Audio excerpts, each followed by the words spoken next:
ताज़ा तरीन खबर आपको देंगे। सुप्रीम कोर्ट के जज साहिबान फैसला सुनाने के लिए कोर्ट रूम नंबर 1 पहुंच गए हैं। कोर्ट रूम नंबर 1 जहां 3 रुकनी मुअज़्ज़िज़ जज साहिबान के बेंच ने फैसला लिख लिया है। फैसला सुनाने के लिए कोर्ट रूम पहुंच गए हैं। फैसला होने जा रहा है कि हमजा शहबाज वज़ीर आला रहेंगे या फिर परवेज इलाही वज़ीर आला बनेंगे। Chief justice Pakistan justice Umar Ata Bandial ने मुख्तसर फैसला लिखा है।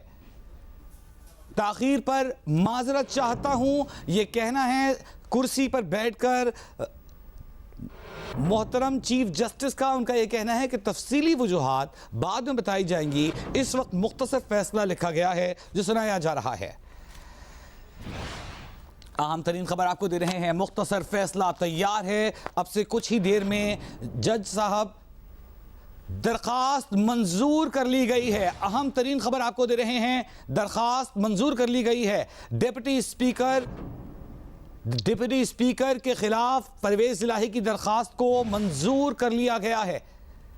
अहम तरीन खबर आपको दे रहे हैं। डिप्टी स्पीकर की रूलिंग के खिलाफ परवेज इलाही की दरखास्त, जो कि वजीर आला के उम्मीदवार थे, सुप्रीम कोर्ट ने कबूल कर ली है। अहम तरीन खबर आपको दे रहे हैं। परवेज इलाही की दरखास्त मंजूर कर ली गई है। अहम तरीन खबर आपको दे रहे हैं। सुप्रीम कोर्ट के 3 रुकनी बेंच ने फैसला सुनाना शुरू कर दिया है और परवेज इलाही की दरखास्त मंजूर कर ली गई है। यह मुख्तसर फैसला है और बताया जा रहा है कि तफसीली फैसला जल्द जारी की जाएगी।